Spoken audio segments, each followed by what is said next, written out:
જગતના માતા પિતા બનીને પૂજાશે દુનિયામાં. મારો આશીર્વાદ છે, તમારી પુત્રીનું કલ્યાણ થશે. એને કહો સાધના કરે. આનું નામ સંત. નારદજીએ જોશ જોયા, પણ એમ ન કહ્યું કે હું એના માટે જપ કરી દઉં. નારદજીએ એમ કહ્યું, તમારી દીકરીને કહો જપ કરે. સાધના તો પોતાએ જ કરવી જોઈએ. બીજો કોઈ આપણા માટે જપ કરી દે અને એનાથી ફાયદો થતો હોય તો એનો વિરોધ પણ નથી. અધિકારી કક્ષાના સંતો બીજા માટે કરી પણ શકે છે, એનો ઇનકાર પણ નથી કરતો. અમુક ભૂમિકાએ પહોંચેલા મહાત્માઓ પોતાના ભજન દ્વારા બીજાને ફાયદા કરાવી પણ શકે. પણ ઉધાર સાધના કરતા આપણી કરેલી સાધના આપણને વધારે આનંદ આપે. પ્રત્યેક વ્યક્તિએ ભગવાન કૃષ્ણ એક આંખનું મટકું મારે તો બ્રહ્માંડનો નાશ કરે, છતાં કૃષ્ણ અર્જુનને કહે હું તારા ઘોડાની લગામ પકડીશ, બાકી લડવું તો તારે જ પડશે, યુદ્ધ તો તારે જ કરવાનું. સમય આવે હું હાથમાં ચક્ર લઈ લઈશ, સમય આવે હું તને ગીતા કહીશ, સમય આવે હું તને માર્ગદર્શન આપીશ, બધું કરીશ, પણ લડવાનું તો તારે, યુદ્ધ તો તારે કરવાનું. એમ સંતો કહે છે સાધના તો દરેક વ્યક્તિએ પોતાએ કરવી જોઈએ. રણછોડદાસજી બાપુને કોઈ માણસે પ્રશ્ન પૂછ્યો, મને બહુ ગમ્યો એનો જવાબ, એટલે કહું છું. એક માણસે એની પાસે જઈને પૂછ્યું કે બાપુ તમને રામજીનો સાક્ષાત્કાર ચિત્રકૂટમાં થયો, સાચી વાત? મહારાજશ્રીએ કહી દીધું, બિલકુલ સહજ કહી દીધું. બોલે હા સાચી વાત, બોલ દિયા. પૂછનાર માણસ ડાયો હતો, વિદ્વાન હતો. એને કહ્યું બાપજી આપને રામજીનો સાક્ષાત્કાર કલિયુગમાં? બોલે હા થયો છે. પૂછનારે બીજો પ્રશ્ન પૂછ્યો, તો બાપુ આપને રામનો સાક્ષાત્કાર થયો છે, આપ બીજાને સાક્ષાત્કાર કરાવી શકો કે કેમ? આ પ્રશ્ન પૂછ્યો. બડા સુંદર પ્રશ્ન. જવાબ એટલો જ સુંદર. અનુભવી, જેને અનુભૂતિ થઈ હોય એવા માણસો જ આવો જવાબ આપી શકે. બોલે મને સાક્ષાત્કાર થયો છે, હું બીજાને સાક્ષાત્કાર કરાવી ન શકું, પણ બીજાને સાક્ષાત્કાર થાય એટલા માટે એની પાસે પુરુષાર્થ કરાવી શકું. બીજો ઈશ્વરને મેળવી શકે એટલા માટે એની પાસે હું સાધન કરાવી શકું, ભજન કરાવી શકું.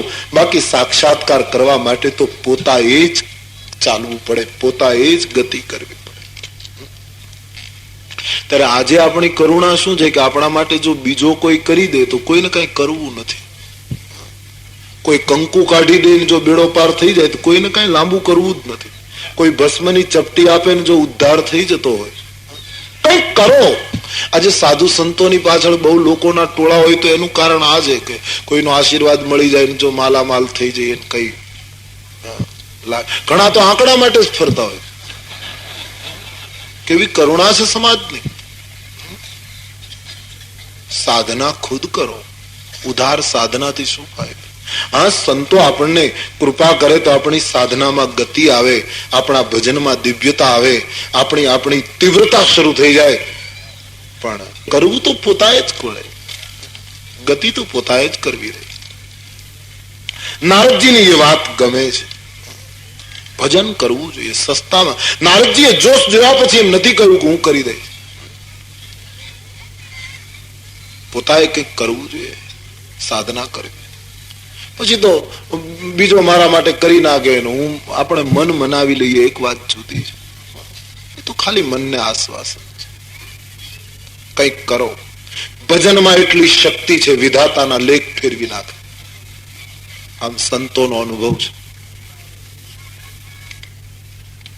પગલાને જોઈને ભારત વર્ષનો એક પ્રકાંડ જ્યોતિષી 2000 વર્ષ પહેલા વનમાં ફરતો હતો અને કોઈના ધૂળમાં પગલા જોઈને એને એમ લાગ્યું કે આ પગલા કોઈ ચક્રવર્તી રાજાના છે.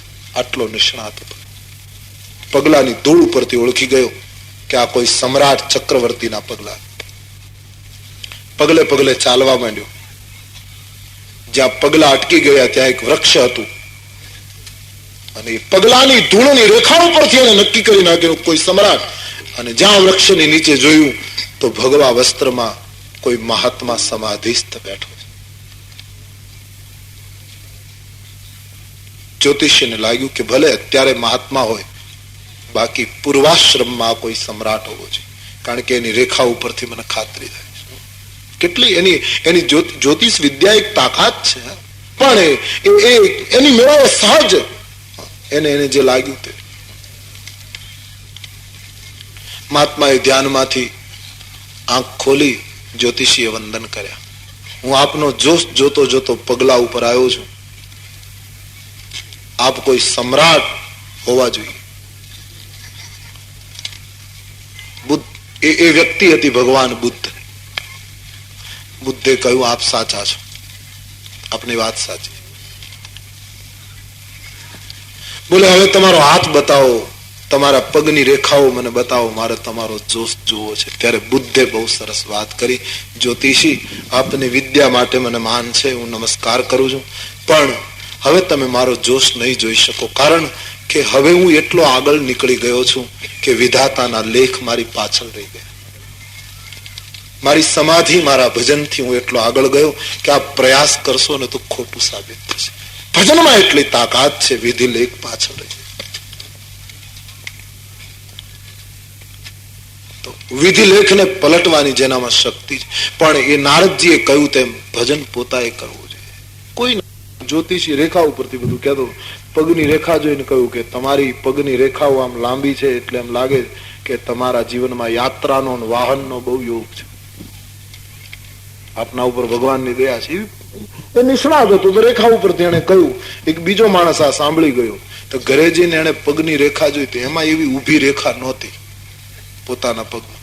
તો એને ચાકુ લઈને કરી પગમાં ચીરો પાડ્યો વાહનના યોગ માટે, અને પરિણામ એ આવ્યું પગ પાક્યો, એમાં સડો પેઠો, હોસ્પિટલમાં દાખલ થવું પડ્યું, પગ કપાવવો પડ્યો. ઘોડી લઈને જ્યોતિષીની પાસે ગયો, તમે તો પહેલા કહેતા હતા ને કે ઊભી રેખા હોય અને વાહનનો યોગ હોય, મારે તો પગ કપાવવો પડ્યો. બોલે તમે ખોટી રેખા કરી એટલે ખોટું વાહન મળ્યું. આ ઘોડી એક વાહન જ છે ને, પણ ખોટી. સાચું તો પડ્યું છે, ખોટી રેખાનું ખોટું પ્રમાણ મળ્યું. ઈશ્વર ભજનમાં તાકાત છે. સ્વામી રામદાસજીએ એમ લખ્યું છે, સમર્થ સ્વામી રામદાસજીએ, કે પરમાત્માના નામના જપમાં એટલી શક્તિ છે, વિધાતાના લેખને બદલી નાખે. તમારી પુત્રી જો તપ કરે તો શિવ મળશે, મારો આશીર્વાદ છે, એનું કલ્યાણ થશે. નારદજી આશીર્વાદ આપીને જતા રહ્યા. હિમાચલ અને મહિનાએ નિર્ણય કર્યો કે કોઈ પણ રીતે પુત્રીને વનમાં તપ કરવા મોકલવી જ રહી. સવાર પડે છે, ભવાનીને માતા કહેવા આવી, બોલી શક્યા નહીં મહિના રાણી. ત્યારે ભવાનીએ સામેથી કહ્યું, માં મને એક સ્વપ્ન આવ્યું, ગૌર બ્રાહ્મણે મને ઉપદેશ આપ્યો કે બેટા તું તપ કરવા જતી રહે. માં હું તપ કરવા જાઉં?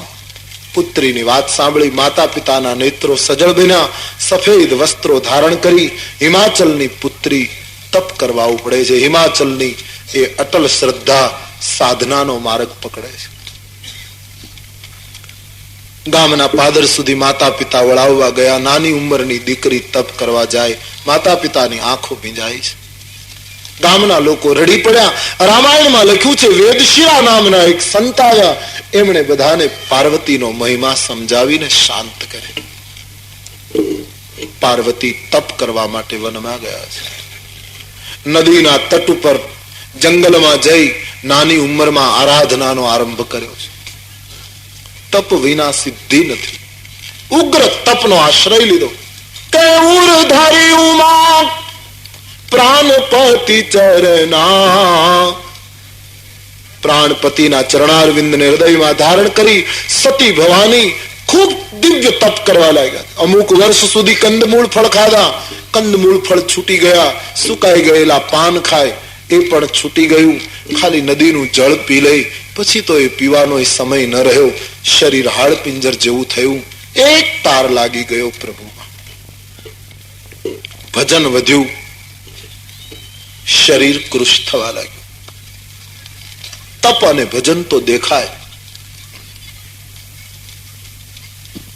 સૂત્રના રૂપમાં મહાત્માઓ એમ કહે છે, જેનું ભજન વધે એનું વજન ઘટે,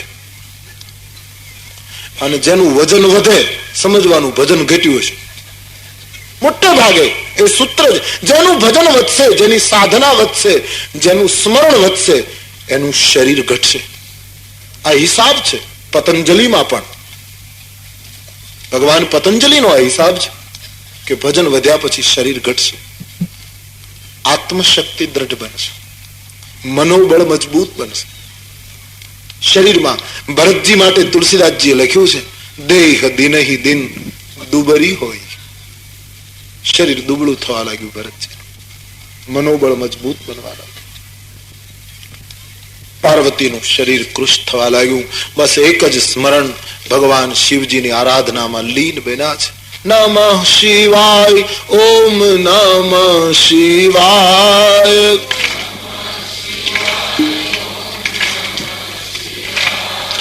નમઃ શિવાય, ઓમ નમઃ શિવાય.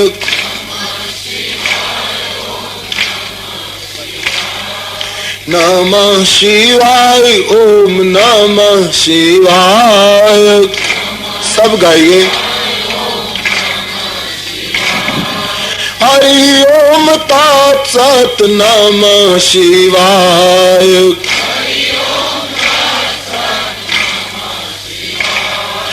હરિ ઓમ તત્સત નમઃ શિવાય.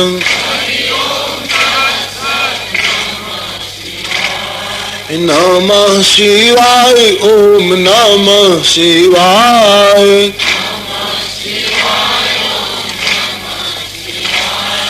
નમઃ શિવાય, ઓમ નમઃ શિવાય.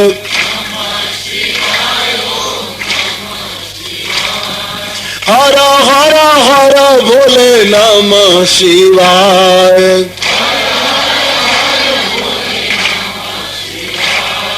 હર હર હર ભોલે નમઃ શિવાય. બોલો નમઃ શિવાય, ઓમ નમઃ શિવાય.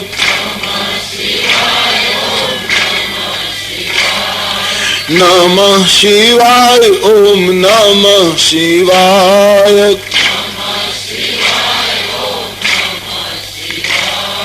હર હર હર ભોલે નમઃ શિવાય.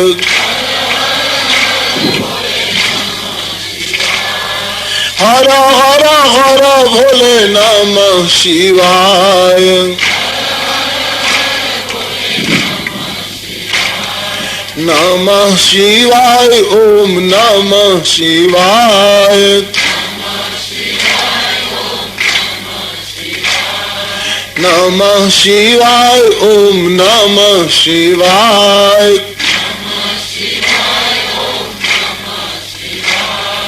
હરિ ઓમ તત્સત નમઃ શિવાય.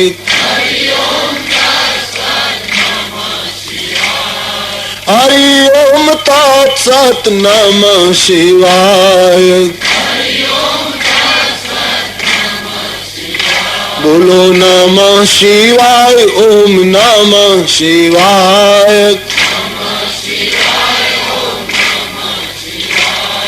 નમઃ શિવાય, ઓમ નમઃ શિવાય.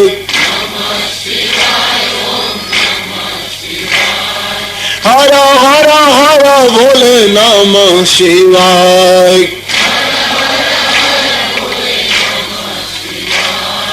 હર હર હર ભોલે નમઃ શિવાય. તો નમઃ શિવાય, ઓમ નમઃ શિવાય. નમઃ શિવાય, ઓમ નમઃ શિવાય. હર હર હર ભોલે નમઃ શિવાય. હર હર હર ભોલે નમઃ શિવાય. બોલો નમઃ શિવાય, ઓમ નમઃ શિવાય. नमः शिवाय ओम नमः शिवाय हर हर हर भोले नमः शिवाय हर हर हर भोले नमः शिवाय तो नमः शिवाय ओम नमः शिवाय बोलो नमः शिवाय ओम नमः शिवाय हरि ओम तत्सत नमः शिवाय हरि ओम तत्सत नमः शिवाय नमः शिवाय ओम नमः शिवाय बोलो नमः शिवाय ओम नमः शिवाय हर हर हर भोले नमः शिवाय हर हर हर भोले नमः शिवाय तो नमः शिवाय ओम नमः शिवाय नमः शिवाय ओम नमः शिवाय नमः शिवाय ओम नमः शिवाय हर हर हर भोले नमः शिवाय हर हर हर भोले नमः शिवाय तो नमः शिवाय ओम नमः शिवाय बोलो नमः शिवाय ओम नमः शिवाय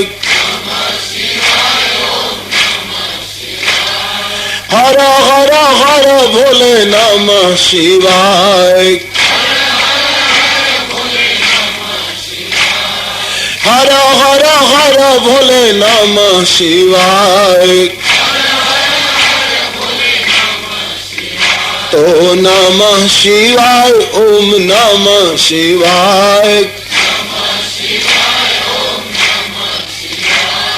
नमः शिवाय ओम नमः शिवाय बोलो नमः शिवाय ओम नमः शिवाय बोलो नमः शिवाय ओम नमः शिवाय हर हर हर भोले नमः शिवाय हर हर हर भोले नमः शिवाय हर हर हर भोले नमः शिवाय बोलो नमः शिवाय ओम नमः शिवाय नमः शिवाय ओम नमः शिवाय हरि ओम तत्सत नमः शिवाय हरि ओम तत्सत नमः शिवाय तो नमः शिवाय ओम नमः शिवाय नमः शिवाय ओम नमः शिवाय हर हर हर भोले नमः शिवाय હર હર હર બોલે નમઃ શિવાય, તો નમઃ શિવાય, ઓમ નમઃ શિવાય, નમઃ શિવાય, ઓમ નમઃ શિવાય. ભવાનીએ ખૂબ ઉગ્ર તપ કર્યું. આકાશવાણી થઈ. ભવાનીને કહ્યું, તમારા મનોરથ પૂર્ણ થાય છે, તમને શિવ મળશે. હવે તમારા પિતા તમને બોલાવે ત્યારે હઠ છોડીને ભવાની ઘરે જજો. આમ આકાશવાણીએ ફલશ્રુતિ કહી.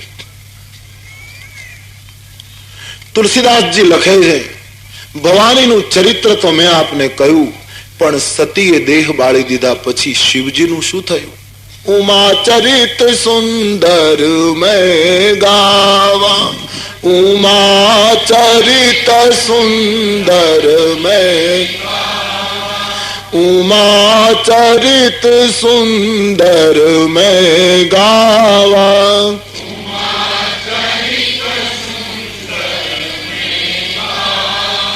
સુનહુ શંભુ કર ચરિત સુહાવા,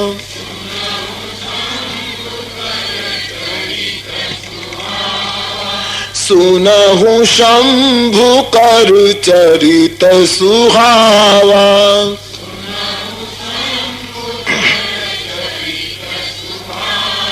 શંકરજીનું શું થયું? જ્યારથી સતીએ દેહ બાળી દીધો ત્યારથી શિવ બિલકુલ વૈરાગી બની અને ફર્યા કરે છે. કોઈ જગ્યાએ મહાત્માઓના આશ્રમમાં જઈ ભગવત કથા સાંભળે, કોઈ જગ્યાએ ભક્તિની ચર્ચા કરે. આમ શિવજી સતત પરિભ્રમણ કરતા રહ્યા. એક દિવસ શિવજીને થયું એક જગ્યાએ બેસીને પ્રભુનું ધ્યાન કરું. માનસકાર કહે છે, એક જગ્યાએ બેસી શંકરજી પરમાત્માનું ધ્યાન કરવા લાગ્યા તો ધ્યાનસ્થ થઈ ગયા. શંકરજીનો નેમ, શંકરજીનો પ્રેમ, એના હૃદયમાં રહેલી ભક્તિની અવિચળ રેખાને જોઈ શંકરજી ધ્યાનમાં બેઠા છે. ત્યાં ગોસ્વામીજી કહે છે, રામજી પ્રગટ થયા. શિવજી જાગ્યા, ખૂબ પ્રસન્ન થયા. રામજીએ શિવજીને કહ્યું, મહારાજ, આમ તો કોઈ સાધના કરે, હું એની આગળ પ્રગટ થાઉં તો પછી સાધક જે માંગે તે હું આપું છું, પણ આજે તમારે માંગવાનું નથી. આજે હું તમારી પાસે માંગવા આવ્યો છું. શું મહારાજ? બોલે, તમે જે સતીનો ત્યાગ કર્યો એ દક્ષના યજ્ઞમાં બળી ગયા. એમણે હિમાચલ પુત્રી તરીકે જન્મ લીધો. નારદને ગુરુ માની એમણે ખૂબ તપ કર્યું. આકાશવાણી દ્વારા મેં એને આશીર્વાદ આપ્યો છે કે શિવ તમને મળશે. માટે હે ભોલેનાથ, હું તમને કહેવા આવ્યો છું કે હવે હઠ છોડીને હિમાચલ જયારે નિમંત્રણ આપે ત્યારે તમે પાર્વતીનો સ્વીકાર કરી લેજો. આપે બીજી વાર લગ્ન કરવાના. શંકરજીએ શરૂઆતમાં થોડોક અણગમો બતાવ્યો કે મહારાજ, હવે બીજી વાર પરણવાની ઈચ્છા નથી. એકવાર મેં લગ્ન જોઈ લીધા, સંસાર જોઈ લીધો, હવે ઈચ્છા નથી. બોલે, નહીં, હું આપને કહું છું, આપે પરણવું રહે. ઘણી વખત સંસારમાં યોગીઓને ઈશ્વર પરાણે ગ્રહસ્થ બનાવે. ભગવાનને જયારે એમ લાગે કે આવા યોગીઓનો ગ્રહસ્થાશ્રમ નહીં હોય તો સંસારમાં મહાન જન્મ નહીં થાય, એટલા માટે યોગીઓનો ગ્રહસ્થાશ્રમ જરૂરી બન્યો. સમજીને માને તો ઓમ, નહીતર ઘણી વખત મહાત્માઓને માયામાં મોહિત કરીને પ્રભુ ગ્રહસ્થ કરી નાખે. એવા પુરાણોમાં કેટલાય દાખલા. અમુક સાધના પછી મહાત્માઓ મોહિત થઈ જાય, માનવું કઠિન છે, પણ ભગવાન જ કરાવે છે કે આટલા ત્યાગની ચરમ સીમાએ પહોંચેલો પુરુષ જો ગ્રહસ્થ બને તો એના દ્વારા જન્મ લેનાર સંતાન સંસ્કૃતિને જબરદસ્ત આધાર સ્તંભ બનશે. એટલા માટે સંસારમાં ઘણી વખત આવું દેખાય. પરાશર ઋષિ, વ્યાસજીના પિતા, તમે એનું વર્ણન પુરાણમાં વાંચ્યા પછી કોઈની તાકાત નથી એમ કહી શકે કે આ માણસ પતન પામે. જ્યોતિષ વિદ્યાના તો કેટલા નિષ્ણાત હતા પરાશર મહારાજ. ગ્રહોની ગણતરી જ્યોતિષ વિદ્યા માટે તો એની કોઈ સીમા નહીં. આટલું જ્ઞાન એ માણસ એક નૌકામાં વિહાર કરે, મત્સ્યગંધા નામની એક સ્ત્રી અંદર હોય, એનામાં એ મોહિત થઈ જાય.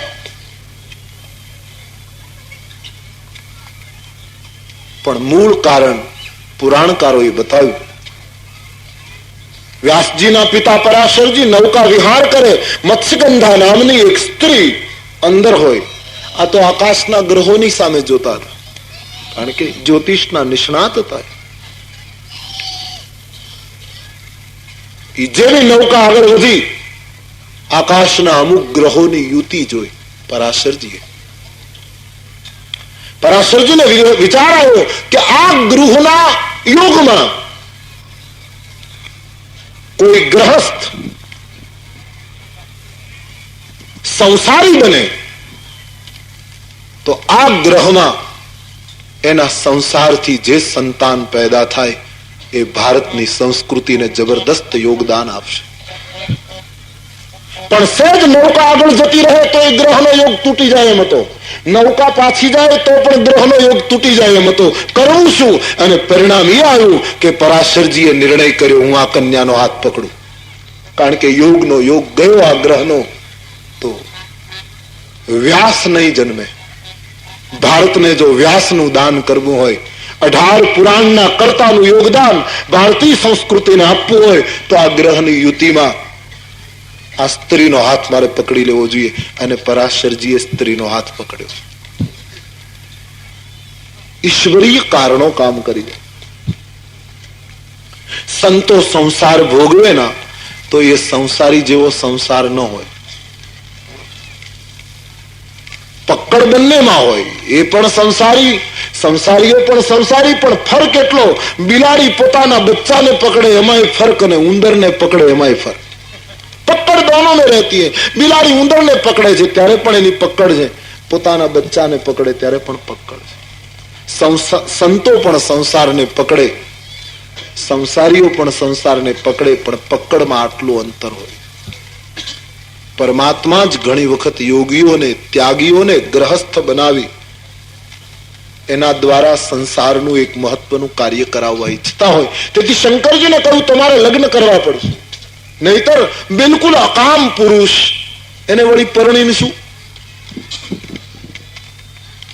શંકરજીએ શરૂઆતમાં તો ના કહી, પણ ભગવાનનો આગ્રહ જોયો એટલે કહું સારું મહારાજ, શિરભર આયો શું કરીએ તુમારા, આપની આજ્ઞા શિરોમાન્ય.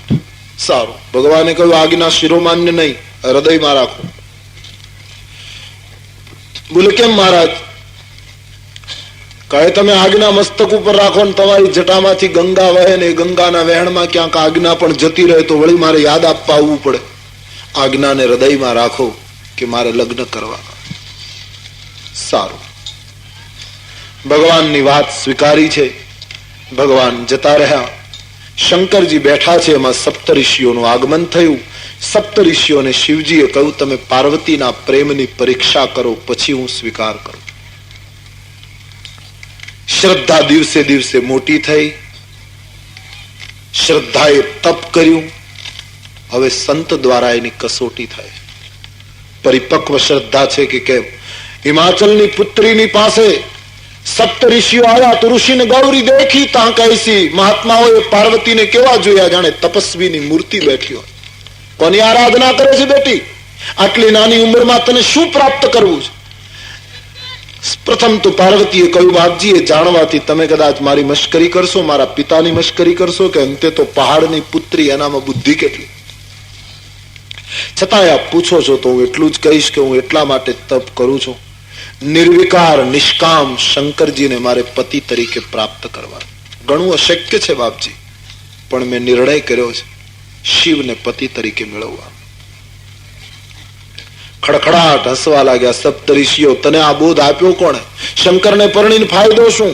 એક લગ્ન થયેલા દક્ષિણી પુત્રી સાથે બિચારી બળી ગઈ, હવે ભીખ માંગીને પેટ ભરે, હવે એને સ્ત્રીની જરૂર શું? તું કહેતી હોય તો અમે તારા માટે એક સુંદર મૂર્તિ આની સાથે લગ્ન કરાવી આપીએ, વિષ્ણુની સાથે તને પરણાવીએ. આ તને બોધ આપ્યો કોણે? બોલે નારદજીએ. સપ્તઋષિઓ હસી પડ્યા કે નારદનો ઉપદેશ લે બધાની આવી દશા થાય. એ પોતે એકલા આખી દુનિયાને એકલા કરી દેવા ઈચ્છે, એની વાત ન સ્વીકારાય બેટી. કસોટી કરે. બહુ સરસ સરળતાથી જવાબ આપ્યો. બાપજી, નારદ મારા ગુરુ છે. નારદજીના કરતા પહેલા તમે મળ્યા હોત તો હું તમારી વાત કબૂલ કરે, પણ હવે તો ગુરુના વચન ઉપર જેને વિશ્વાસ ન હોય બાપજી, એને જાગૃત અવસ્થામાં તો શું, સ્વપ્નમાંય સિદ્ધિ ન મળે. નારદ મારા ગુરુ છે, એના વચન ઉપર મેં તપ કર્યું છે. સફળતા મળે કે ન મળે એની મેં પરવા નથી કરી. અને બાપજી આપને સ્પષ્ટ કહી દઉં, શું જન્મ કોટી લગી રગર હમારી બરો શંભુ ન તુ રહો કુમારી. એક જન્મ નહીં, કરોડો જન્મ ધારણ કરીશ. શ્રદ્ધાની મક્કમતા અહીંયા દેખાય. હવે દક્ષની ચંચળ શ્રદ્ધા નથી, આ કરોડો જન્મ લઈશ, મેળવીશ તો શિવને મેળવીશ, નહીતર જન્મ જન્મ કુંવારી રહીશ. કેટલી દિવ્ય શ્રદ્ધા છે. ઈશ્વરની પ્રાપ્તિમાં શ્રદ્ધાની દ્રઢતા અને ધીરજ રાખવાની ટેવ હોવી જોઈએ. જેનું ધૈર્ય મજબૂત એ જ ભક્તિ કરી શકે. જેની ધીરજ આમ ખામી ભરેલી હોય એનું કામ નહીં. મજબૂત શ્રદ્ધા, મજબૂત ધીરજ. શબરીને કેટલી શ્રદ્ધા. મતંગે કહ્યું તું તારે આંગણે રામ આવશે. બસ એક શ્રદ્ધા, સાધુનું વાક્ય ખોટું ન પડે, આવશે. અહલ્યાની કેટલી ધીરજ. પથ્થર બનીને પડી ગઈ, નહીં હલવું, નહીં ચલવું, નહીં બોલવું, પથ્થર કી તરહ. રામ આવશે. તો એની ધીરજને લઈને, શબરીની શ્રદ્ધાને લઈને રામ એના દ્વાર સુધી ગયા છે. ભક્તિ માર્ગમાં અનંત ધૈર્યની જરૂર પડે. 5 મિનિટમાં ધીરજ ગુમાવનારથી ભક્તિ ન થાય. અને જેણે ધીરજ રાખી એ પામી ગયા. કરોડો જન્મ લઈશ. આમ પાર્વતીએ કહ્યું, મહાદેવ અવગુણનો ભંડાર ભલે હોય, વિષ્ણુ ગુણનો ભંડાર ભલે હોય બાપજી, પણ મન જેનું જ્યાં લાગ્યું હોય એને જેનું કામ હોય. બાપજી, મને તો શિવ સિવાય મારું કોઈ લક્ષ્ય નથી. પાર્વતીની નિષ્ઠા જોઈ બિરદાવતા સપ્તર્ષિઓએ કહ્યું, બેટી ધન્ય છે, અમે કસોટી કરતા હતા, હવે તારા પિતા બોલાવે ત્યારે ઘરે જજે, શિવ તારો સ્વીકાર કરશે. હિમાચલને વાત કરી, ધામધૂમથી પુત્રીને ઘરે લઈ આવ્યા. સપ્તર્ષિઓએ શંકરજીને પાર્વતીના પ્રેમની કથા સંભળાવી. પ્રેમની કથા સાંભળતા શંકરજીને સમાધિ લાગી ગઈ. એક સાધકની વિશુદ્ધ પ્રેમ ગાથા સાંભળતા સાક્ષાત શિવ સમાધિસ્થ થયા, ડૂબી ગયા. શંકરજી સમાધિમાં લીન થયા. યાજ્ઞવલ્ક ભરદ્વાજજીને સંક્ષેપમાં કહે, મહારાજ, એ વખતે સંસારમાં તારકાસુર નામનો એક રાક્ષસ ઉત્પન્ન થયો. તમામ દેવતાઓને, સજ્જનોને ત્રાસ આપવા લાગ્યો. ધ્યાન દો, શ્રદ્ધા કુંવારી હોય અને વિશ્વાસ સમાધિમાં બેઠો હોય ત્યારે સમાજમાં તારકાસુરને પ્રબળ બનવાનો અવસર મળે. તારકાસુર ત્યારે ફાલે. તારકાસુરની વિનય પત્રિકામાં તુલસીદાસજીએ સંશય કહ્યો છે. વિશ્વાસ આંખો બંધ કરી જાય અને શ્રદ્ધા અપરિણિત હોય ત્યારે સમાજમાં સંશય ઘેરો ગાલે છે. સંશય પ્રબળ બને. વિશ્વાસ જાગૃત હોય, શ્રદ્ધા પરણેલી હોય તો તાકાત નથી કોઈના જીવનમાં સંશય પોતાનો પ્રયોગ કરી શકે. તારકાસુર્યાની સંશય સમાજને ત્રાસ આપવા લાગ્યો. એટલો બધો પ્રબળ બન્યો આ માણસ, દેવતાઓ ધ્રુજી ગયા. બ્રહ્માને ફરિયાદ કરી કે રાક્ષસ બહુ ત્રાસ આપે છે, શું કરવું? દેવતાઓએ કહ્યું, આ તારકાસુરનું મૃત્યુ એક જ રીતે થાય. બોલે, કઈ રીતે? કે શંકરના લગ્ન થાય અને શંકરને ત્યાં પુત્ર જન્મ થાય તો શંકર પુત્ર જ આને મારી શકે. પણ શંકરજી તો બધું છોડીને સમાધિસ્થ છે. બ્રહ્માએ કહ્યું, તમે એક કામ કરો, કામદેવને મોકલી શંકરની સમાધિ તોડાવો. તોડાવવાનું કામ તમે કરો તો જોડવાનું કામ હું કરી દઈશ. કોઈ પણ હિસાબે એને પરણાવી દઈશ, પણ સમાધિ તોડો. દેવતાઓ શિવ સમાધિ તોડવા માટે તૈયાર થયા. કામદેવની સ્તુતિ કરી. સંક્ષેપમાં કહું છું, કામદેવને કહ્યું, તમે શંકરની સમાધિ તોડાવો. કામદેવ દળકટક લઈને ધરતી ઉપર ઉતર્યો છે. માનસકારે કામ પ્રભાવનું વર્ણન થોડા શબ્દોમાં લખ્યું છે. કોપેવું જબ હિ બારી ચર કેતુ, ક્ષણ મહ મીટેવું સકલ શ્રુતિ સેતુ. કામદેવે કોપાયમાન થઈને ધરતી ઉપર જ્યાં પગ મૂક્યા, પહેલી અસર એ થઈ વેદની મર્યાદાઓ તૂટવા માંડી. સંયમ, નિયમ, તપ, વૈરાગ્ય, ત્યાગના સંસ્કારો ભાગી ભાગી અને સંતાવા માંડ્યા. તમામ લોકો ધીરજ ગુમાવવા લાગ્યા. આમ કામનો પ્રભાવ વિસ્તાર પામવા લાગ્યો. શાખાઓ શાખાની સાથે ઘસાવા લાગી, વેલીઓ વૃક્ષને વીંટળાવા લાગી, સરિતાઓ દોડીને સાગર સંગમ ઝંખવા લાગી, તળાવ અને તળાવડીઓ એક થવા લાગ્યા. જડ ચેતનમાં કામ વ્યાપી ગયો. દેવતાઓ, યક્ષો, કિન્નરો બધા કામમય બની ગયા. બાબાજીએ શબ્દ ચિત્ર આપતા લખ્યું છે, ભાઈ કામ બસ જોગી સુતાપસ પામરન કી કો કહે દેખી ચરાચર નારીમય જે બ્રહ્મયુક્ત દેખત રહે અબલા બિલોકગી પુરુષમય જગ પુરુષ સબ અબલામયમ દ્વિદંડ ભરી બ્રહ્માંડ ભીતર કામ કૃત કૌતુક અયમ. મોટા મોટા યોગીઓ અને તપસ્વીઓ કામને આધીન થઈ ગયા. જ્યાં જોયે ત્યાં બ્રહ્મ દેખાતો હતો. આવા ત્યાગીઓને જ્યાં જોયે ત્યાં સ્ત્રી દેખાવા લાગી. સમાજની સ્ત્રીઓ જગતને પુરુષમય જોવા લાગી. સમાજના પુરુષો જગતને નારીમય જોવા લાગ્યા.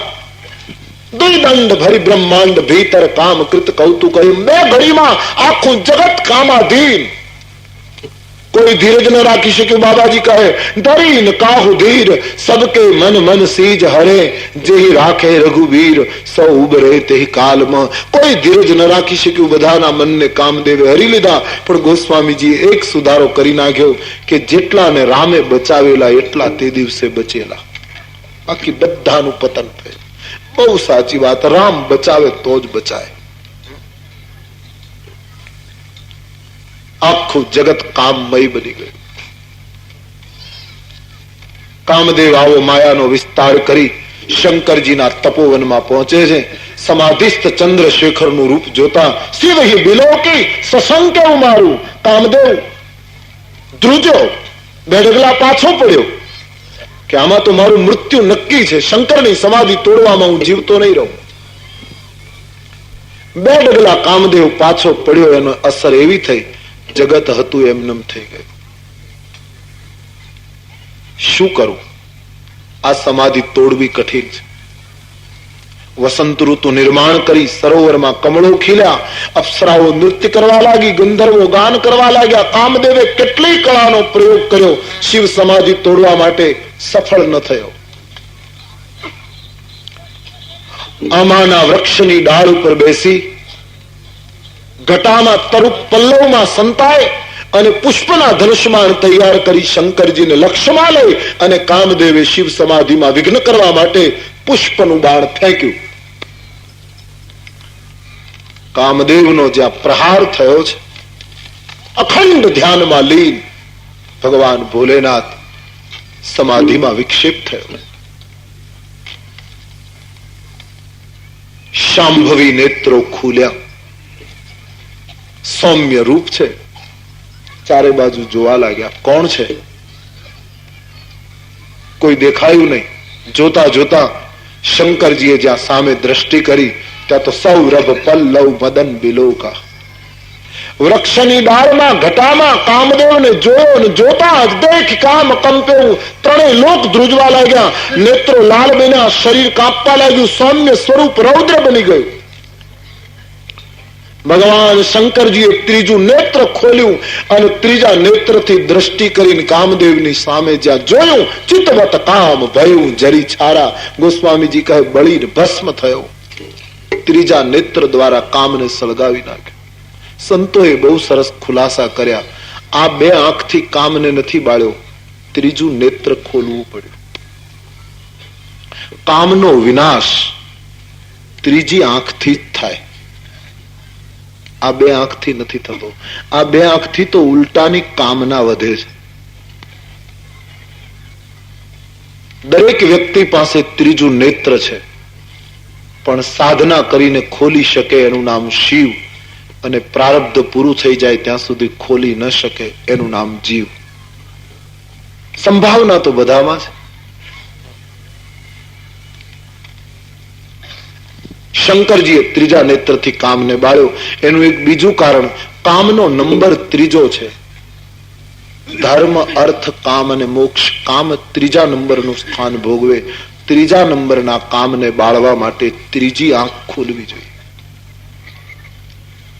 અથવા તો સંતો એમ માને છે કે કામનો પ્રવેશ આંખથી થાય છે. કોઈનું સૌંદર્ય આંખ જુએ એટલે કામના પ્રગટે.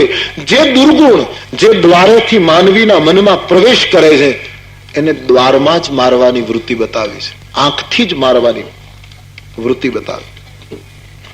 કામ બળીને ભસ્મ થયો. ક્રોધના આવેશમાં શંકરજી છે આખું બ્રહ્માંડ ધ્રુજી ગયું. સમાજ નિષ્કામ બની ગયો. જ્યાં જોઈએ ત્યાં લોકો રડવા લાગ્યા, ભોગી લોકો ચિંતા કરવા લાગ્યા કે હવે શું કરવાનું, કામ બળી ગયો. રસ જેવું જીવનમાં કઈ રહ્યું નહીં. યોગીઓ ઉત્સવ મનાવવા લાગ્યા. ભાઈ તુલસીદાસજીએ લખ્યું, યોગી અકંટક ભય પતિ ગતિ સુનત રતિ મૂર્છિત ભઈ રોદતી બદતી બહુ ભાંતિ કરુણા કરતી શંકર પાંગઈ. યોગીઓ ઉત્સવ કરવા લાગ્યા કે અમારા માર્ગમાંથી કંટક દૂર થયો. ભોગીઓ રડવા લાગ્યા. કામદેવની પત્ની રતિ આક્રંદ કરતી કરતી શંકરજીની પાસે આવી.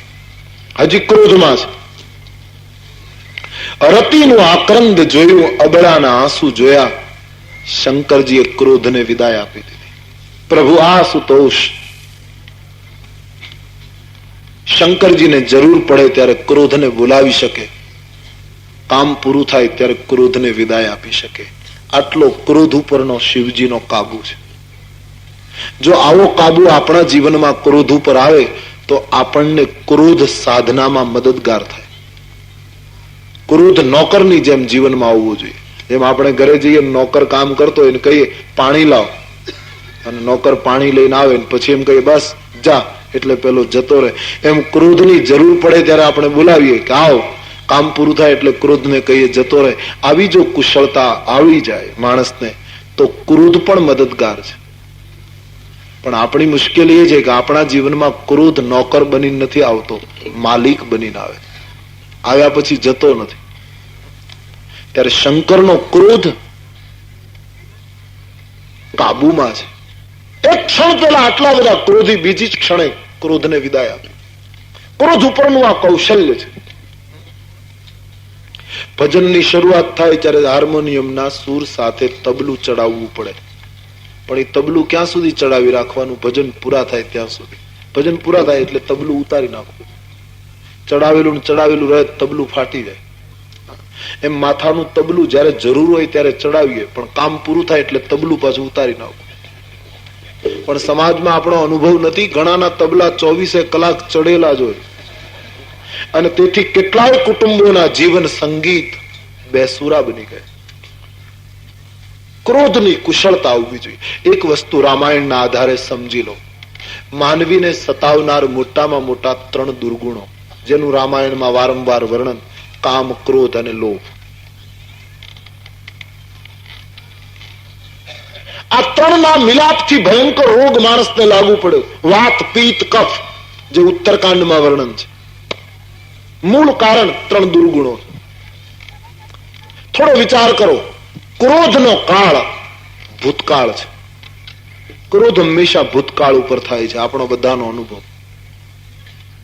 ઘરમાં કોઈ વસ્તુ તૂટી જાય પછી ક્રોધ થાય. કોણે તોડ્યું? જે તૂટવાનું હતું એ તૂટી ગયું, હવે એમાં બીજું કઈ થઈ શકે એમ નથી. પણ ક્રોધ ઘટી ગયેલી ઘટના ઉપર ક્રોધનો કાળ ભૂતકાળ છે. આમ કોણે કર્યું? પરશુરામજી કહે ને, ધનુષ્ય કોણે તોડ્યું?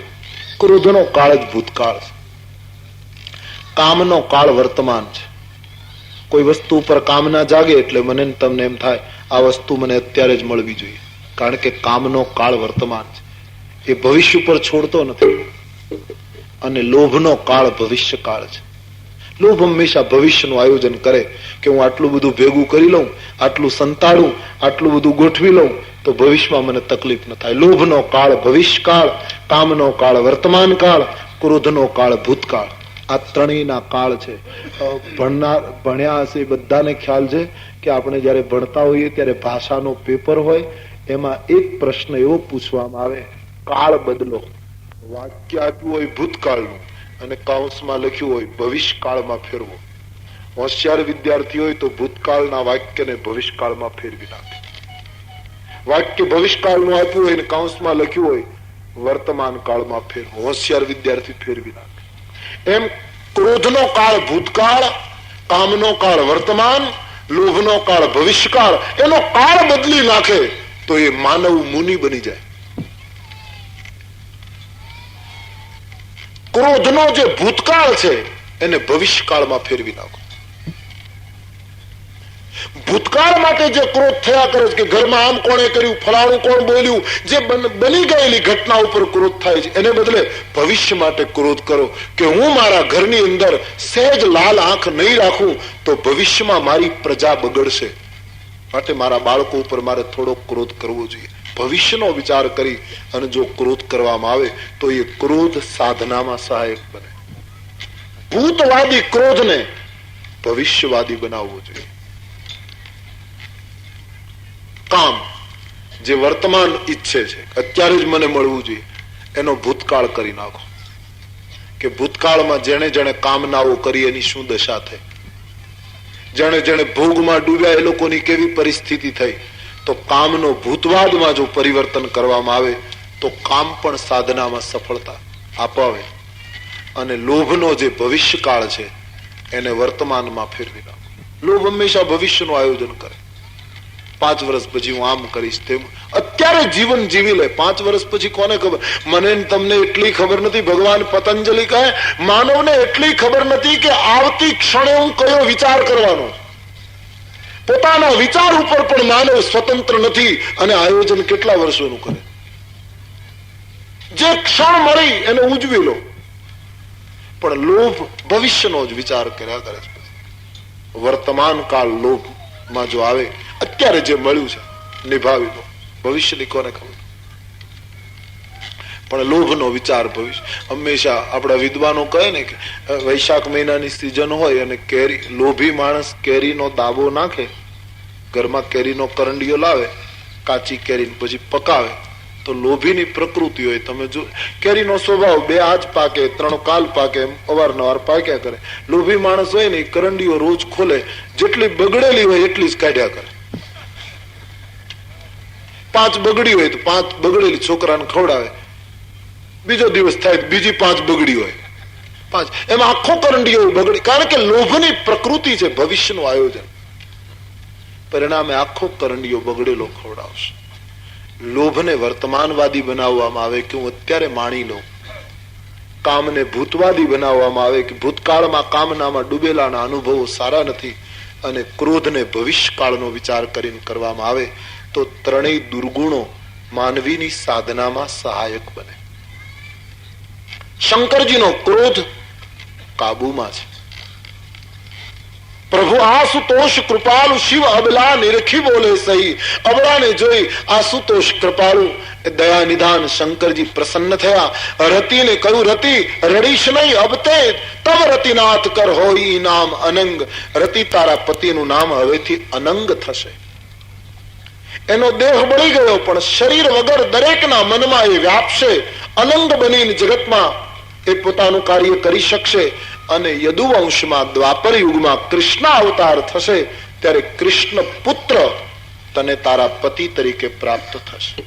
કૃષ્ણ અવતારમાં તારો પતિ તને સદેહે પ્રાપ્ત થશે. રતિને આશીર્વાદ આપ્યો, વરદાન આપ્યું. રતિ વિદાય થઈ. નિષ્કામ રતિએ વિદાય લીધી. જીવનમાં રતિ હોવી જોઈએ. તુલસી કહે નિષ્કામ રતિ.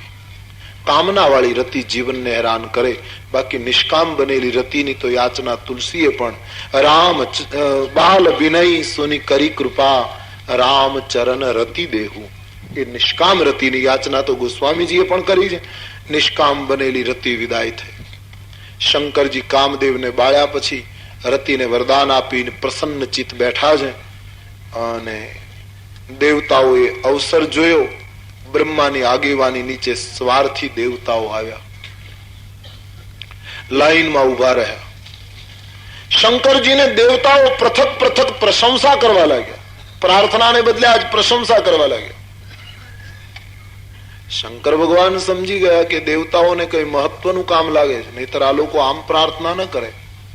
કતારમાં ઉભા રહીને પ્રશંસા કરવા લાગ્યા. શંકર ભગવાને હસતા કહ્યું, હે દેવતાઓ, મૂળ વાત કરો, પ્રાર્થના બંધ કરો. શું છે? કેમ આટલા બધા ભયભીત જણાવો છો?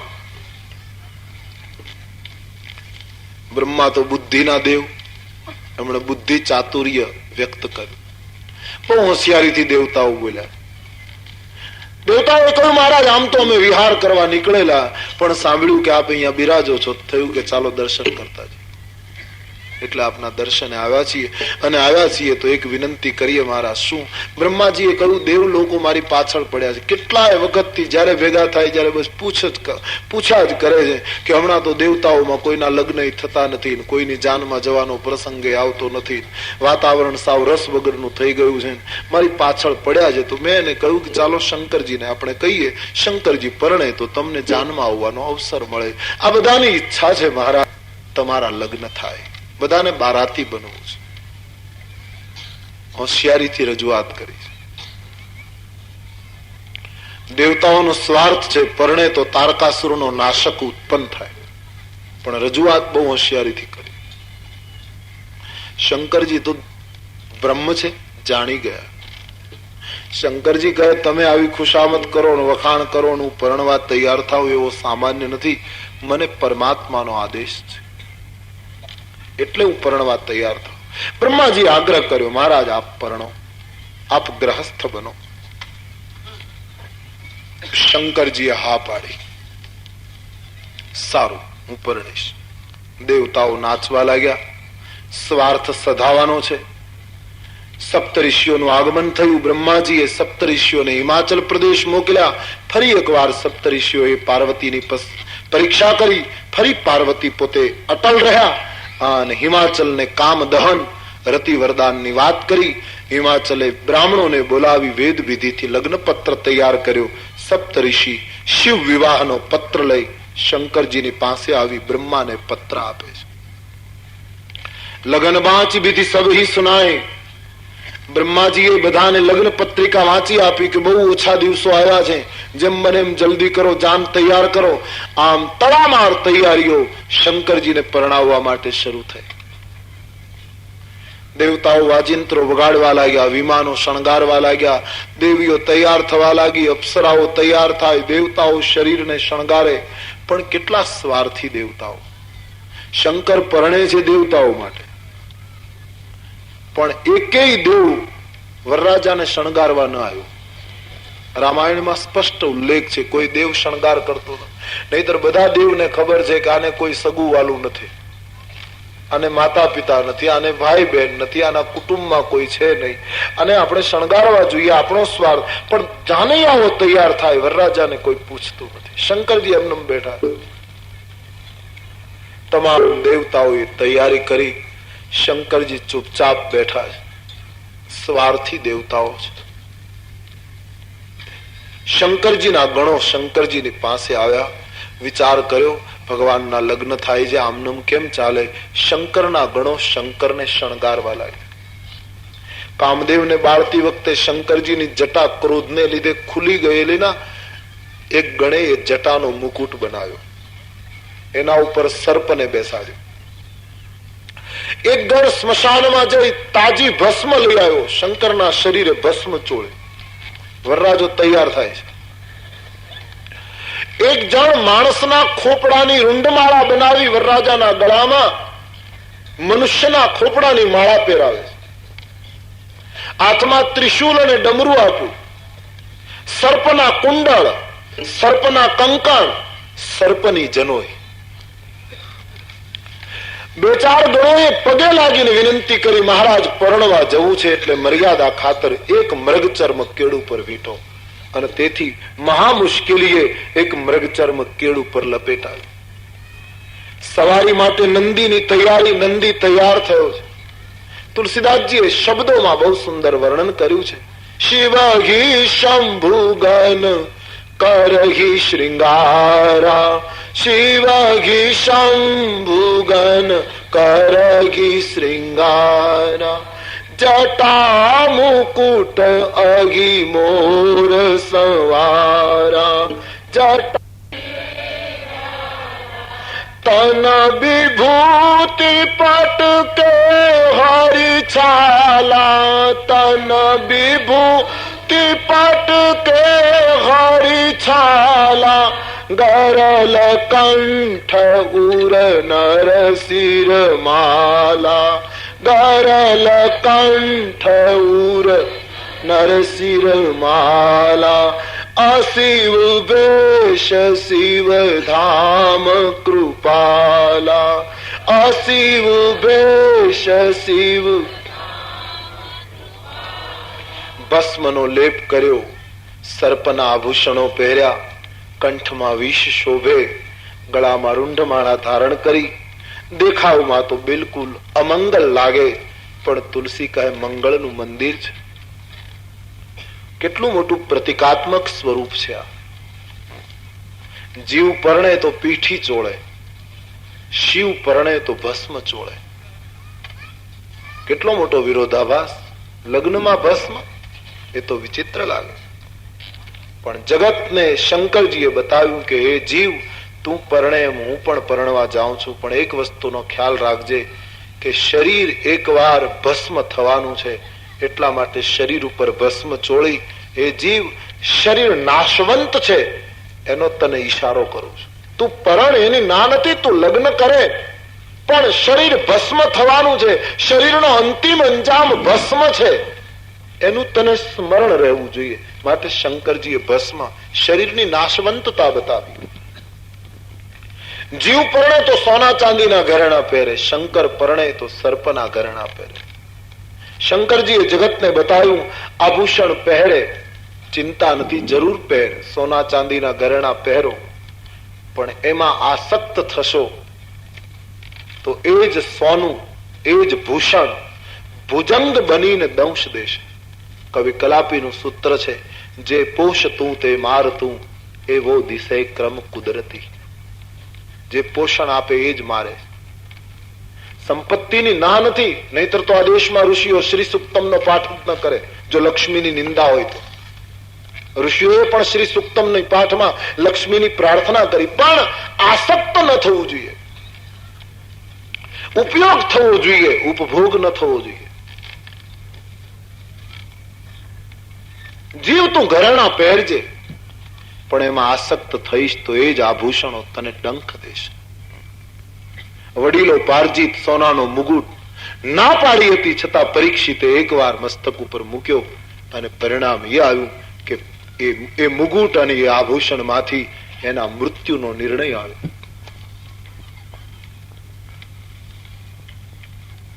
માણસ સુખમાં આસક્ત ન થાય એની સૂચના આપી. આભૂષણો સર્પના પહેરી. અતિ સંપત્તિનું ઉપનિષદમાં વ્યાખ્યા છે, અતિ સંપત્તિનું બીજું નામ વિપત્તિ છે. અતિશય સંપત્તિ જેની પાસે હોય એ બહુ મોટો દુખી હોય, એની વિપત્તિ બહુ હોય, એના ઘરેણા સર્પ બને. આપણે ત્યાં ગામડાઓમાં નહોતું કે માણસો ખૂબ લોભ કરે, ખૂબ પૈસા ભેગા કરે, જમીનમાં દાટે અને દાટેલું એમનેમ રાખીને મરી જાય અને પછી સર્પ બને અને આજુબાજુ ફર્યા કરે. પછી છોકરાઓ પણ એમ કહે કે અમારા ઘરમાં નાગ છે, એ તો અમારા દાદા છે. એ દાદા જ હોય, એ સર્પ બનીને ફરતો હોય. ભૂષણ ભુજંગ બને. અતિ સુખ એનું બહુ વ્યવહારનું આ તો દ્રષ્ટાંત છે ને. અતિ સુખ એનું બીજું નામ દુઃખ છે. તમને અઠવાડિયે કોઈ કાગળ લગે કે તમે અમારે ઘરે આવો ને આવો, ખૂબ ભાવથી કાગળ લગે. એ કાગળમાં આખા ઘરની સહીઓ હોય.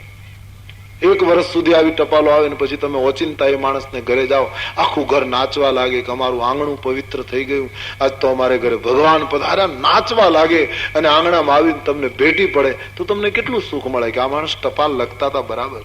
આટલો જ ભાવ છે. ભેટી પડે, ખૂબ હૃદય લગાડીને ભેટી પડે, પણ પછી છોડે જ નહીં તો દબાવ્યા જ કરે, બસ દબાવ્યા જ કરે તો અતિ સુખ દુઃખ બની જાય. દૂધ પાક બહુ પસંદ હોય, 1 પ્યાલો પીએ, 2 પ્યાલો પીએ, 3 વાટકા પીએ, પણ એ જ દૂધપાકનો અતિરેક થાય તો એ જ દૂધપાક માણસને દવાખાને લઈ જાય.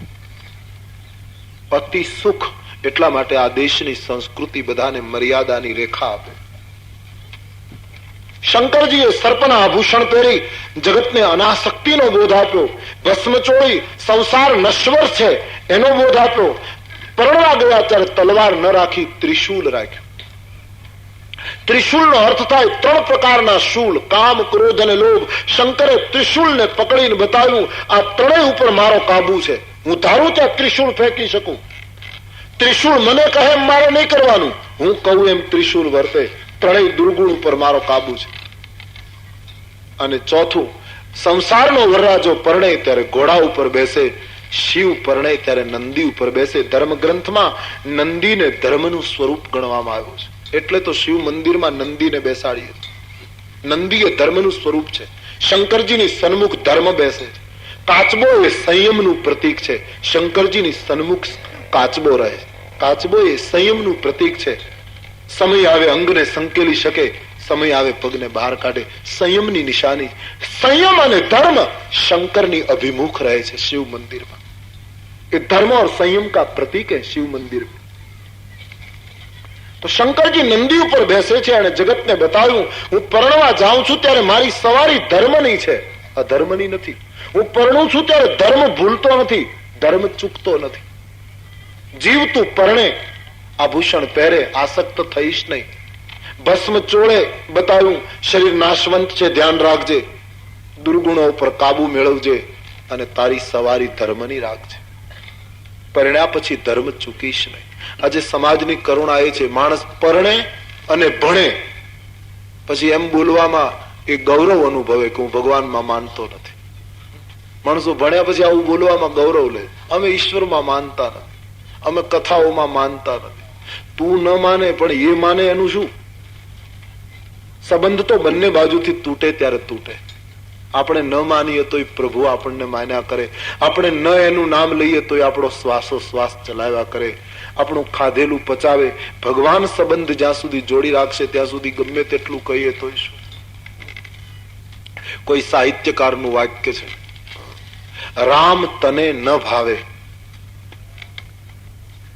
રામ કદાચ તને ન ગમે, ન ભાવે. રામ તને ન ભાવે તો પણ રામ તને ન ભાવે તો ઈશ્વર તો તને ન ભાવે જાય છે. અહમ વૈશ્વાનરો ભૂતવા. રામ તને ન ભાવે, કદાચ તને ભણતરનું તાન હોય, તું પરણી ગયા પછી રામને ધર્મને ન માને, પણ ધર્મ તારું રક્ષણ કરે છે એનું શું? ધર્મ અને રામ તને ન ભાવ્યા કરે છે એનું શું? એને સંબંધ જાળવી રાખ્યો તેનું શું? શિવજીએ ધર્મની સવારી કરી, જગતને ધર્માચરણનો બોધ આપ્યો, નશ્વરતાનો બોધ આપ્યો, અનાસક્તિનો બોધ આપ્યો, દુર્ગુણ ઉપર કાબુનો બોધ આપ્યો. ગણો ભૂત પ્રેતો તૈયાર થયા શંકરજીની સાથે અને આ રીતે વરરાજો તૈયાર થયો. બારાતની યાત્રા, જાન પ્રસ્થાન આવતીકાલ સવારે 9 વાગે. પ્યાર સે બોલીએ બોલો રામચંદ્ર ભગવાન કી, શ્રી બાલકૃષ્ણ લાલ કી, સદગુરુ દેવ કી. ઓમ નમઃ પાર્વતી પતય હર.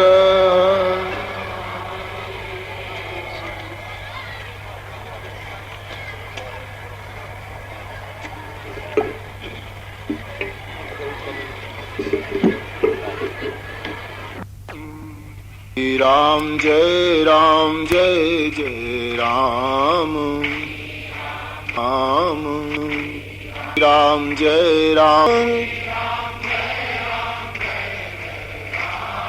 શ્રી રામ જય જય રામ.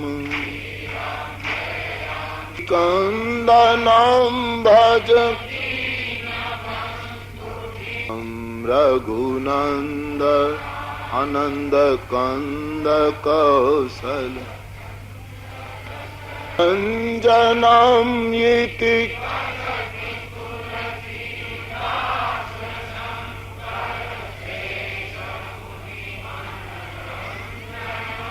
મમ હૃદય કંજ નિવાસ કુરુ કા માદી મમ હૃદય કંજની. પ્રયાગની પવિત્ર ચાલવા લાગ્યા. પારકા ગામને પાદર આપણે જવું છે. આપણે લોકો મશ્કરી કરશે, વરરાજાએ આવો વેશ ધારણ કર્યો, આની સાથે કેમ ચાલે? દેવતાઓએ નિર્ણય કર્યો, શંકરજીને તો એમ ન કહી શકાય, આપણે પિતાંબર પહેરેલા માણસો, એ દિગંબર, એને જુદા તો ન પાડી શકાય, કારણ કે લગ્ન એના થઈ રહ્યા છે. પણ દેવતાઓએ હોશિયારી કરી, પોતપોતાના સમાજને બિલક બિલક ચાલવાની સૂચના આપી કે દરેક વ્યક્તિ પોતપોતાના વર્ગને લઈને જુદો પડે, જેથી કરીને શંકરજી એની મેળાએ જુદા પડી જાય. બ્રહ્મા, વરુણ, ઇન્દ્ર, કુબેર પોતપોતાના સમાજમાં જુદા પડ્યા, પરિણામે શંકરજી જુદા પડી ગયા. કામ કર, માનસિક મંત્ર શક્તિનો પ્રયોગ કર, અને જગતમાં જેટલા સ્મશાન છે, એ સ્મશાનમાં જેટલા ભૂત પ્રેત છે, બધાને નિમંત્રણ આપ કે આપણા માલિકનું લગ્ન થાય છે, જેમ બને એમ જલ્દી આવે. શંકરજીની સૂચના થતા નિમંત્રણ પાઠવાયા. માનસકારે લખ્યું છે, હજારોની સંખ્યામાં ભૂત પ્રેતો આવ્યા છે. તનુક્ષીન કો અતિ પીન પાવન કો અપાવન ગતિ ધરે. કેટલાક શરીરમાં રૂષ્ટપુષ્ટ, કેટલાક બિલકુલ દુબળા, કેટલાક પાવન, કેટલાક અપાવન, કેટલાક રક્ત પીવે, કેટલાક ગંગાજળ પીવે, કેટલાકને માનવીના સ્વરૂપ, કેટલાકને પશુના ચહેરા. હજારોની સંખ્યામાં ભૂત પ્રેતોના વૃંદો આવ્યા. શંકરજી બધાનો સ્વીકાર કરે છે. પવિત્ર અપવિત્ર, સબળ નિર્બળ, બધાનો સ્વીકાર શિવજીએ કર્યો. શંકરજીની સંસ્કૃતિ છે સ્વીકારની. ગંગાને કિનારે પંડિત જાય કે પાપી જાય, ગંગા બધાનો સ્વીકાર કરે છે, તો ગંગાને ધારણ કરનારો કેમ અસ્વીકાર કરી શકે? તેથી શંકરજીએ દરેકનો સ્વીકાર કર્યો. એનો અર્થ એમ થયો કે શંકરજી કહે, તમે મારી પાસે આવો, હું તમારી પ્રતીક્ષા કરું છું. તમે ગમે તે સ્થિતિમાં હો, એકવાર મારી પાસે આવી જાઓ. રામચરિત માનસમાં લખ્યું છે, સન્મુખ હોગી જીવ મોહી જબગી, સન્મુખ હોગી જીવ મોહી જબગી, જન્મ કોટી અઘનાસગી તબગી, જન્મ કોટી અઘનાસગી તબ. એકવાર જીવ ઈશ્વરની સન્મુખ થઈ જાય, ગમે તે સ્થિતિમાં, દરેકનો સ્વીકાર કર્યો છે. એટલા બધા ભૂત પ્રેતો ચારે બાજુ છે કે ન પૂછો. બન્યું એવું, હવે કોઈ દેવને શંકર પાસે જવું હોય તો મુશ્કેલી પડે છે. વરરાજાનું કઈ કામ હોય ને કોઈ દેવ આગળ વધે તો ભૂત પ્રેતો અટકાવે, ક્યાં જાઓ, પેલા અમને મળો. દેવતાઓ કહે પણ અમારે અગત્યનું કામ છે. ભૂત પ્રેતો કહે નહીં, તમારી આંખનો ભરોસો નહીં, વરરાજાને કોઈની નજર લાગે. આમાં નજર લાગે એવું હતું શું? ચિતા ભસ્મા લેપો ગરલ મશનમ દિગ્પટ ધરો, જટાધારી કંઠે મુજગપતિહારી, પશુપતિ કપાલી, ભૂતેશો ભજતી જગદી, શૈક પદવીમ ભવાની, ત્વત્પાણીમ ગ્રહણ પરિપા. ચિતા ભસ્મ કરેલું શરીર કોઈ શિવ પાસે પહોંચી શકતું નથી. લોકો કહેવા લાગ્યા, હવે જેવો વરરાજો એવી જાન થઈ ગઈ. રસ્તામાં વિનોદ કૌતુક થાય. અહીં હિમાચલ મહારાજે સુંદર મંડપ રોપેલો. આનંદ પૂર્વક આખી સમાજ, આખી ચાન હિમાચલ પ્રદેશ પહોંચે છે. પર્વતો, નદીઓ, તળાવો, સમુદ્ર, વનસ્પતિ, કામરૂપ દેહ ધારણ કરી હિમાચલને ત્યાં મહેમાન થયેલા. સુંદર નગર શણગારાયેલું. સાક્ષાત જગદંબા ભવાની કન્યા તરીકે જ્યાં બેસવાની હોય, એ મંડપનું કોણ વર્ણન કરે? સામૈયો આવે છે. દેવતાઓએ હોશિયારી કરી કે વરરાજાને જો આગળ રાખીશું તો સામૈયા વાળા કોઈ ઉભા નહીં રહે. વરરાજાને અને જાનને જોયા પછી બધા નાસી જશે. અને વરરાજાને જોઈને બધા ભાગી જશે તો એને ઉતારાની ચિંતા નહીં, પણ પછી આપણને કોણ ઉતારા આપશે? શંકરજીને તો ઉતારો ન મળે તો સ્મશાનમાં પણ રોકાઈ શકે. તમામ દેવતાઓ આગળ, શંકરજી પાછળ. સામૈયું આવ્યું. સૌ પ્રથમ ભગવાન વિષ્ણુને જોયા અને સામૈયામાં આવેલા હિમાચલ વાસીઓ ચર્ચા કરવા લાગ્યા કે આ વરરાજા હોવા જોઈએ. કોઈએ વિષ્ણુ ભગવાનને પૂછ્યું કે આપ વરરાજા છો? મારે બોલે ના, હું તો જાનમાં આવેલો જાનૈયો, વરરાજા પાછળ છે. લોકો નાચવા લાગ્યા, અમારી પાર્વતી કેટલી ભાગ્યશાળી. એના પતિની જાનમાં આવેલા જાનૈયાઓ જો આટલા રૂપાળા હોય તો વરરાજો કેટલો રૂપાળો હશે. વિષ્ણુ ભગવાન મનમાં હશે કે વરરાજાને જોયા પછી આમાંથી જીવતા કેટલા રહેશે, એ જ એક પ્રશ્ન છે. વિષ્ણુનું સન્માન, ઇન્દ્રનું સન્માન, દેવતાઓનું સન્માન થયું અને છેલ્લે ભગવાન શંકરજીનો સમાજ ડમરું વાગે, હર હર મહાદેવનો નાદ થાય, ભૂત પ્રેતો તાંડવ કરે, ભીષણ વાતાવરણ, આનંદમય વાતાવરણ. તુલસીદાસજી કહે લોકોએ કલ્પના નહોતી કરી એવું વાતાવરણ જયારે જોયું. સામૈયા વાળા લોકોએ જાનની આ પરિસ્થિતિ જોઈ. માનસમાં લખ્યું છે બીડરી ચલે વાહન સબ ભાગે. એક એક વાહનો ભાગ્યા. લોકો ભયભીત થઈને પ્રાણ બચાવવા માટે જેમ દોડે તેમ ભાગે છે. મેદાનમાં કોઈ ઉભું રહી શક્યું નહીં શિવ અને એના સમાજને જોઈને. તુલસીદાસજી વર્ણન કરે છે. ભગવાન શંકરજીએ ગણોને પૂછ્યું કે ભાઈ કેમ આ લોકો આવું કરે છે? આ ગામમાં આવો રિવાજ છે કે જયારે વરરાજો આવે ત્યારે આવી રીતે બધા ભાગે? ગણોએ કહ્યું મહારાજ, રિવાજ હોય નહીં, આ તો આપણે આવ્યા ત્યારે આવો રિવાજ શરૂ થાય. શંકરજીએ કહ્યું આપણને સન્માનની કઈ જરૂર નથી, પૂછતા પૂછતા જઈએ. શિવજીનું અપમાન થયું તો પણ જેના મન ઉપર કોઈ અસર થઈ નહીં. હિમાચલના જે મંડપ રોપ્યો હતો ત્યાં શંકરજી પધારે છે. આખા ગામમાં ભયનું વાતાવરણ છે. મોટી ઉંમરના કોઈ બોલતા નથી, પણ બાળકોએ જે જોયું હતું એ બધી વાત માતા પિતાને કહી દીધી કે વરરાજો યમરાજાનો દૂત હોય એવું લાગે છે. ઘરે ઘરે ભયનું વાતાવરણ. લગ્ન મંડપના દ્વારે શિવજી પધારે. મહારાણી મહિના આરતી લઈને આવે છે. એના મનમાં તો કઈ ખબર નથી કે વરરાજો કેવો હશે. કેટલાય મનોરથો સેવેલા. સુંદર આરતી તૈયાર કરી અને મહિના આવે છે. શંકરજી ઉભા છે. દીપ પ્રગટાવીને આરતી કરવા ગયા. મહાત્માઓનો એવો મત છે આરતી હાથમાંથી પડી ગઈ. શરૂઆતમાં મહિનાની આરતી પડી ગઈ. એનું કારણ મહાત્માઓએ એ બતાવ્યું કે મહિનાએ આરતી શણગારી ત્યારે એવો ભાવ હતો કે હું આટલી સુંદર આરતી તૈયાર કરું છું, મારા જમાઈની આરતી ઉતારીશ તો આરતીના દીપ જોઈને એ કેટલા પ્રસન્ન થશે. પણ આરતીનું એક વર્તુળ પૂરું કરતા શંકરજીના લલાટમાં ચંદ્રના દર્શન કરતા મહિનાની આરતી પડી ગઈ. મહારાણી મહિનાને એમ થયું કે જેના ભાલમાં સ્વયં ચંદ્ર હોય એની આગળ આરતીના દીપની શું કિંમત? યસ્યાંગે ચ વિભાતિ બુધર સુતા દેવાપગા મસ્તકે ભાલે બાલ વિધુર ગલે ચ ગરલમ. જેના લલાટમાં સ્વયં ચંદ્ર. આરતી પડી ગઈ.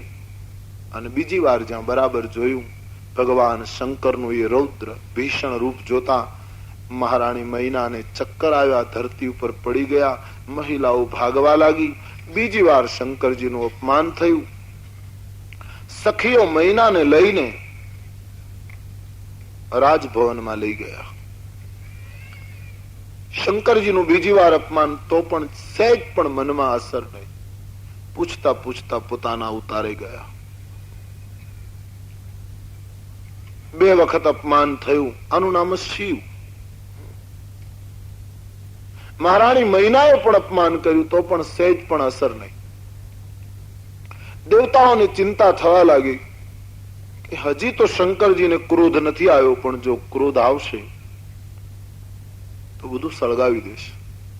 હોશિયાર દેવતાઓ શિવજીને કહેવા લાગ્યા મહારાજ, આપના ગળાના સર્પો જોઈને તમારી સાસુ ગભરાયા, ગામના લોકો ગભરાયા. પ્રભુ, લગ્ન પૂરા થાય ત્યાં સુધી તમે અમારા વસ્ત્ર અલંકાર ધારણ કરો. શંકરજીએ કહ્યું મારા ગળાના સર્પને જોઈને મારા સાસુ ગભરાય તો મને એની દયા આવે છે. એને તો ખુશ થવું જોઈએ. કેમ? મારા ગળામાં કાળને જોયા પછી એને ખુશ થવું જોઈએ કે મારી પુત્રીનું સૌભાગ્ય અખંડ થઈ ગયું. જે વ્યક્તિ કાળને ગળામાં નાખીને આવે એનું મૃત્યુ નહીં થાય અને પરિણામે એની પુત્રીનો માંગનો સિંદૂર સલામત થઈ ગયો, એને તો ખુશ થવું જોઈએ. પણ મને એમ લાગે છે મહિનાને કોઈ એવો જમાઈ જોઈએ કે જેની પુત્રીનું સુહાગ ખંડિત કરે. શંકરજીએ કહ્યું મારા વિષમાં કોઈ પરિવર્તન નહીં થાય, એમને કન્યા આપવી હોય તો આપે, નહીતર જ્યાં સુધી રહેવાની જમવાની સગવડ છે ત્યાં સુધી રોકાઈશું, અને એમ કહેશે કે જતા રહો ત્યારે જતા રહીશું. આપણે પરણવું જેવું ક્યાં લખી દીધું? બિલકુલ સહજ ભાવ છે શંકરજીનો, કોઈ ગાંભીર્ય નથી. તુલસીદાસજી વર્ણન કરે છે આખા ગામમાં ભયનું વાતાવરણ, મહિનાની મૂર્છા ઉતરે છે, નારદજીને દોષ દેવા માંડે છે કે નારદજીનું મેં શું બગાડ્યું, મારી પુત્રીને આવા પતિ માટે તપ કરવાનું કહ્યું,